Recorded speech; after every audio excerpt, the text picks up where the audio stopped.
Welcome to the Middle Market Growth Conversations podcast, an ACG production. I'm Katie Maloney. Since President Donald Trump's inauguration on January 20th, things have moved quickly, with major changes to economic, foreign, and immigration policies in the early days of his administration.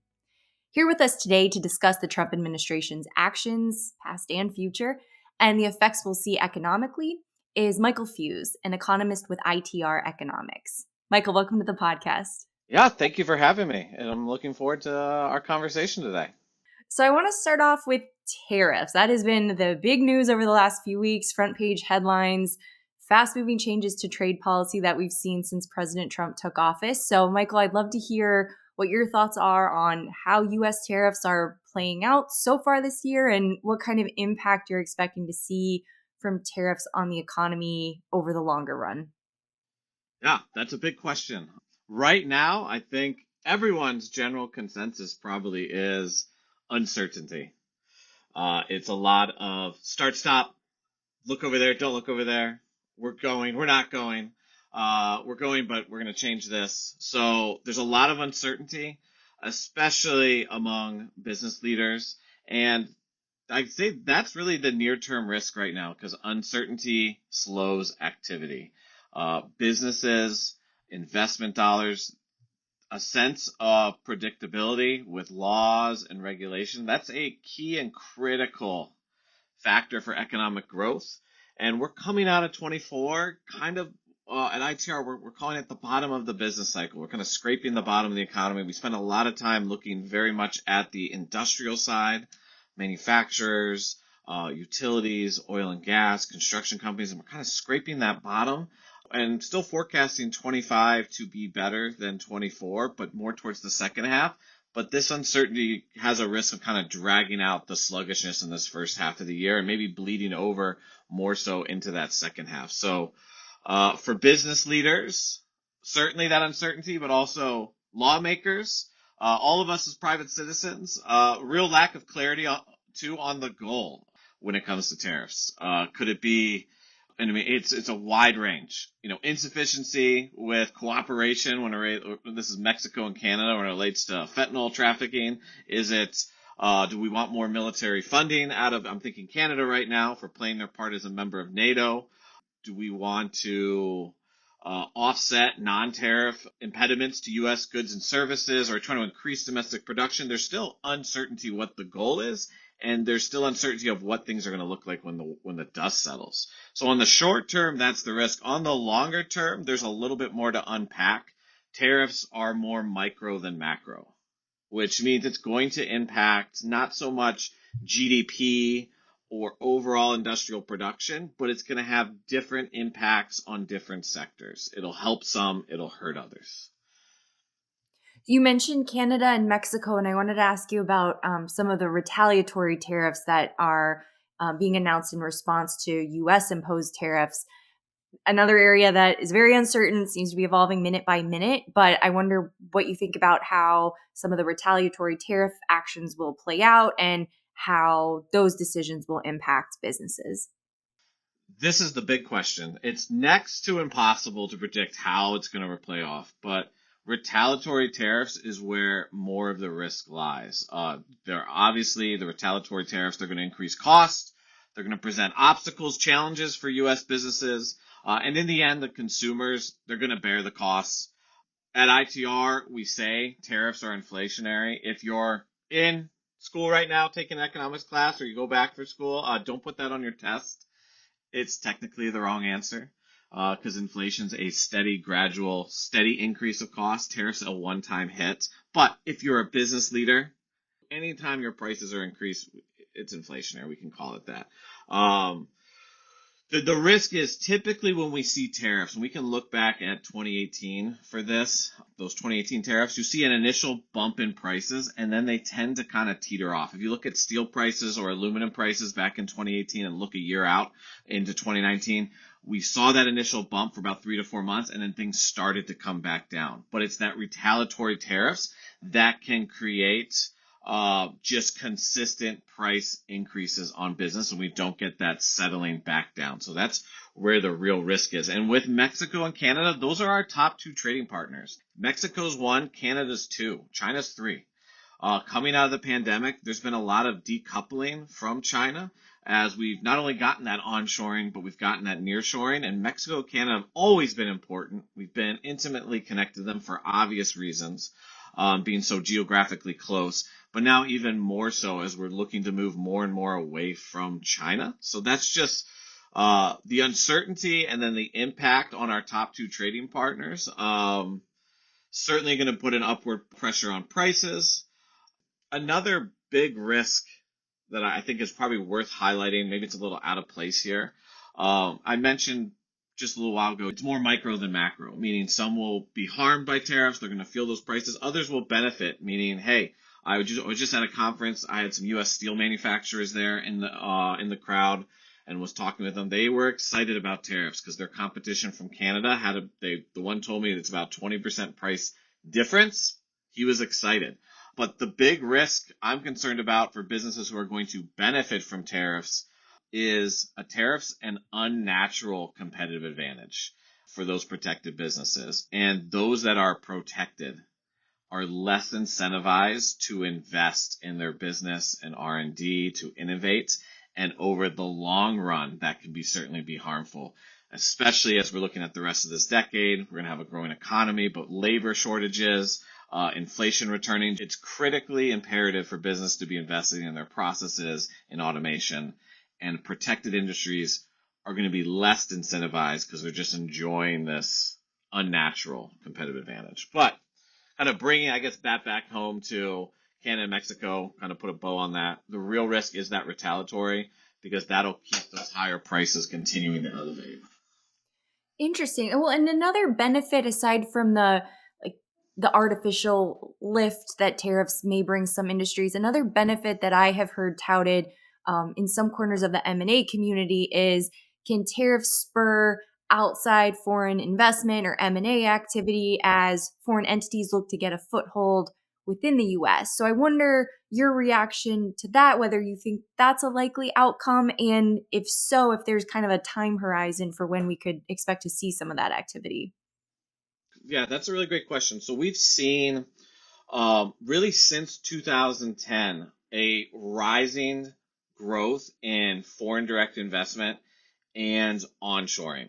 It's been pretty steady since 2010, really picked up substantially after the pandemic due to the lack of trust in China, geopolitical risks, as well as just that desire from businesses to secure the supply chains by shortening them. Now, at ITR, we're really good friends with this group called the Reshoring Initiative, and I just saw a good statement put out by them where, and we're in agreement that the mere threat of tariffs, it could be enough to firm up some plans. Like I'm thinking about moving stuff back into U.S., but most of those projects will only move forward once those tariffs are in place and there's confidence, so that lack of uncertainty abates, that they're likely to remain where they're at. So likely if you already had the plans, you're moving forward with them. It's a rising trend. I do have one client I was talking to recently, and they mentioned that one of their biggest customers is moving because of tariffs from Canada into North Carolina. So that's one example on that side. We're actively moving even with the uncertainty. My hunch is more will fall on, we're going to wait and see till we get a little bit more certainty, and those that already had plans are going to move forward. But again, if that one primary policy goal for tariffs is to grow American manufacturing capacity, bring jobs home, I think tariff uncertainty is going to delay that. And there's also that risk we see where it's looking at who's the next president as well. Meaning, if we need to expand capacity to take on these manufacturing and nearshoring jobs, but the big overarching question is in 4 years, we don't know who the next president is. If they reverse course and I'm re-exposed to international competition, do I want to invest the billions of dollars needed to expand that capacity as well? But that trend is ongoing. We've seen it's estimated between 40 and 50% of the jobs we lost to offshoring have already been reshored since 2010, brought back. and we've seen close to the equivalent of about 2 million jobs returned. And that's trying to parse out, it's a rough estimate between actual jobs and what foreign direct investment's creating. Got it. So it sounds like we really need this uncertainty to abate to kind of understand the strategy, which tariffs are going forward, have that dust settle, and then kind of reevaluate the playing field. Yeah, that's causing a lot of hesitation right now. Mm-hmm. Another thing that President Trump promised on the campaign trail was a major immigration crackdown, which has potential implications for almost every sector that has labor, from tech to agriculture to restaurants, and on and on. I wonder, Michael, which areas you imagine will be most affected and what some of the broader economic impacts are if we were to see the administration deliver on those promises of mass deportation. Yeah, we haven't seen the mass deportation yet. I think there was like some early, at least the media was picking up on stuff early on after the inauguration. But if you look at deportations by day, it's nothing alarming yet. So we'll see in that case what actually transpires if there is mass deportation and what quantifies as that. But I think certainly will have an impact. We already have labor constraints in this country. We have open jobs are outpacing those people actively looking for jobs, so that demand for labor is outpacing the supply. The big one that sticks out to me is the construction industry. We have affordability constraints, especially in residential construction. We have housing shortage still. Our inventory is about 1/3 of what it was before the Great Recession. So there is a shortage. And construction employees, the estimates are about 13% of total construction labor is undocumented immigrant labor. So if we disrupt that 13%, that's significant. That's going to make it harder to produce houses. That's going to push the upward pressure on wages. There's already enough upward pressure. Wages are growing. Wages do not come back down outside of a Great Recession type of situation that would correct wages again. And even then, probably would just keep them flat. So this is going to add to the affordability constraints and the ability to get the needed housing inventory up to where it needs to be per the demand. And there's a lot of would-be demand sitting on the sideline in construction. Folks that would like to buy their first house or their next house, but just can't afford it, especially those first-time home buyers who don't have 20% or more to put down, and 7%, high 6% interest rates. It's just makes, plus closing costs, keeps a lot of younger folks, new couples that are trying to form family and get started, just sidelined or in continuing to rent. I did want to ask, you touched on the inflationary pressures that stem from tariffs and labor shortages. Inflation has proved pretty sticky, although we did see some good news as of the morning of this taping, which showed that consumer inflation did slow up a bit in February. But I wondered, Michael, if you could speak to your inflation outlook for the rest of this year and what you're expecting to see from consumer prices. Inflation, we see it generally easing, although by easing, it's going to be mild easing. We see the low probably forming close to June. And then kind of hanging out where we're at, high 2s, low 3s. After that into early 26. By the middle of 26, though, we do see inflation coming back. We're seeing about 4% inflation by the middle of next year. So long term, looking out through the rest of the 2020s, we see this decade as a period of higher inflation. Now, we do see it coming back down, kind of easing again as we get into 27, but then starting to push back up again. And by the end of this decade, 2029, I don't want to be depressing here or look too far out, but we see it getting back up to 7+% again as we round out the decade. What does that mean for consumers? Well, one, for businesses, this year you're going to get a kind of a sweet spot opportunity of a low point of inflation, stable interest rates, and a growing economy, especially post-June. That's going to give you a lot of opportunity to capitalize on growth, but also you should think about raising your prices, we're telling everyone, because consumer sentiment, business sentiment should be up in the second half of this year. They'll be willing to take those price increases. So we're telling a lot of our clients, have a very intentional pricing strategy, because by 26, we're going to be feeling that 4% inflation in the middle of next year. We're not going to have that sentiment again. We're not going to be real willing to just willingly accept any price increases that second half of this year we might be feeling pretty good about and might not even notice it too much. But long term, just different than the rest of this decade, and it's driven by a lot of factors. It's Tight labor market. Wages don't cause inflation, but they always lag. But once they catch up, they keep the new baseline set, and it can create a feedback loop. But we're looking at energy costs, electricity, the monetary. We're already seeing the money supply grow. That's the primary driver of inflation. And then government spending. It's been just astronomical. That's always a leading indicator and a big driver of inflation as well. So just different than what we felt in the 20 teens. And then from a rate standpoint, how are you expecting the Fed to respond? What are you forecasting in terms of rates? Our outlook is rates more stabilizing than easing much more. The low point of rates, you'll probably see it between June and September of this year, but it's not going to be significantly different than where we're at right now. So if you're looking for that super sweet spot, that's your time frame. Maybe buying that house if you're on that side. If you're a business though and looking at CapEx investment and financing, it's probably more important to not worry so much about the sweet spot for rates, but ask yourself, when do I need the return on my investment? When do I want to start recouping that? When do I want to start getting that return? If you need it sooner rather than later, we're telling our clients, invest now. It's going to be pretty insignificant what you're going to get 4 to 6 months from now. After that, probably stabilizing as we go into next year. But as we get into next year and feel that 4%, there's a risk that they might increase rates 25, 50 basis points again. The rhetoric will probably start hinting at that as we get towards the end of this year to kind of get us ready for it. We don't forecast the Federal Reserve, though. They are human beings like the rest of us, emotionally driven creatures, which means while they're supposed to be an independent bank, I'm using the air quotes there, they want to get invited to the cocktail parties that the bureaucrats and the politicians get to, and if they make them upset, might not get your invite. And if we'll look at that dot chart where they all project where they want or where they think the rates will be going. If you get in a fight with your spouse on the way to that meeting that day, you might slap that dot somewhere different. If your kid won't move out of your basement, you might slap the dot differently. So there's a lot of human factors behind it. So we don't forecast the Federal Reserve, but we do pay attention to what they say. We look at the long-term trends. Of course, we look at the long-term bond yields, what the investors are predicting with inflation. All of that informs our outlook.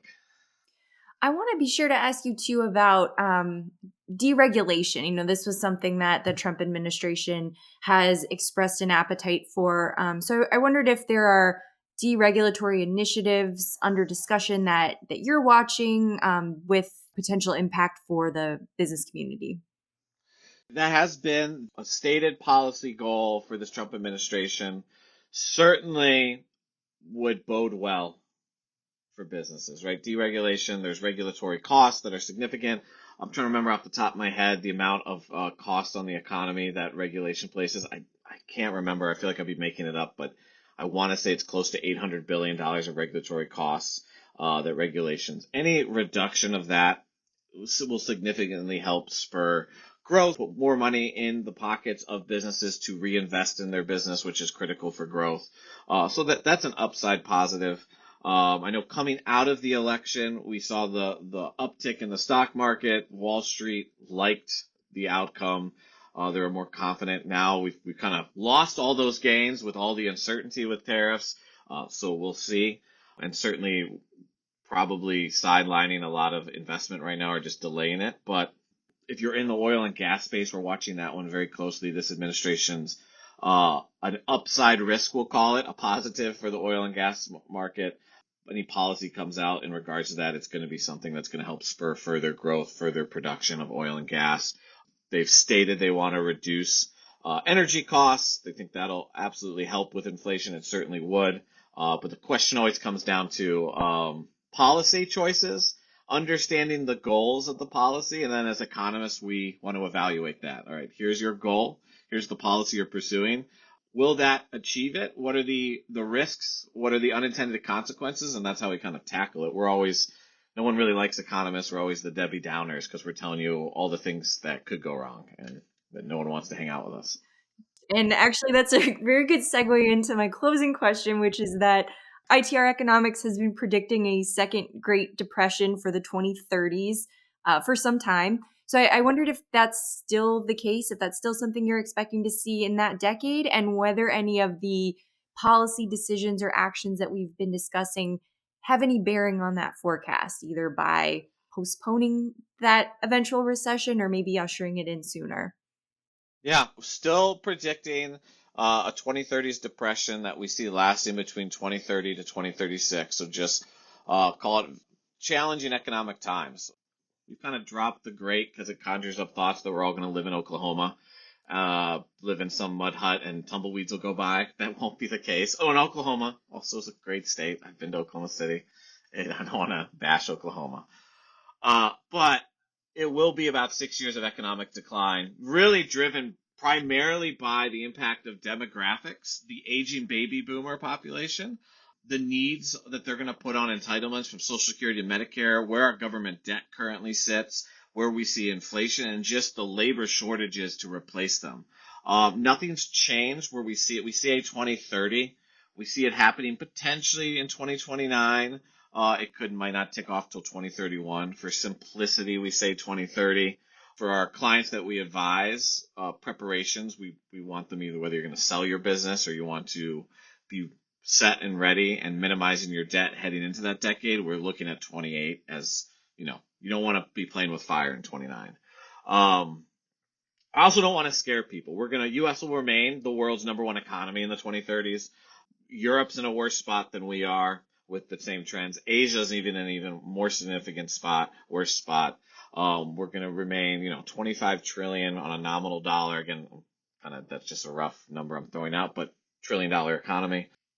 We're the place you want to be, and it's not going to be straight decline. It'll be, if there's a peak that we reach around 2030 and the GDP I'm thinking about, or industrial production the same, starts to decline. I'm really thinking about industrial production. There'll be a period of decline. There'll be a period of rise, but that new peak won't return to where we were. It'll be descending peaks, and we'll have several descending peaks in that 6 years, and we'll reach the low around 2036, and then begin to come out of it. But yeah, we've been talking about that since before 2014 when Brian and Alan, the Bulio brothers, put out their 2 books. There's more and more consensus that the 2030s are going to be challenging. But there's some companies will do very well. There's enough time to prepare for it. We're going to have the next 5 years of economic growth, a lot of opportunity to make a lot of money, as well as position your business to do well and at least mitigate the pressures that the 2030s will be bearing everybody. Mm-hmm. Well, in just history, bears out there are economic cycles, and there's boom times and there's bust times. And I think we've maybe gotten a little spoiled over periods of growth, but inevitably there will be another dip. And I appreciate the specificity of that time frame. I think that's very helpful for planning, and I know our listeners will appreciate that insight very much. Yeah, and of course, follow ITR. We put out a lot of free content on the 2030s on our website. So we're always updating and watching. It's a big question everyone's asking us. Great. Well, Michael, thank you so much for joining me today. I've really enjoyed our conversation. Yeah, I did too, Katie. Thank you for having me. It's been great being here.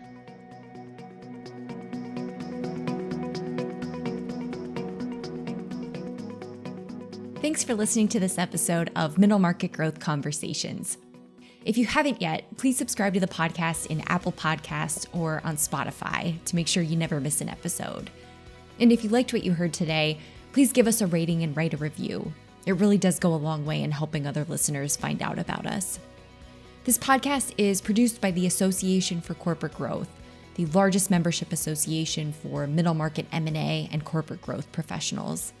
We host networking events across the world, we publish magazines and special reports, and much, much more. Learn more about the benefits of membership at acg.org and consider joining us as a member. Last thing, if there is a topic you want to hear us talk about on this podcast, a guest you think would be great, or even if you just have some general feedback you want to share, we would love to hear about it. Please send us a note to editor@acg.org. Thanks again for listening.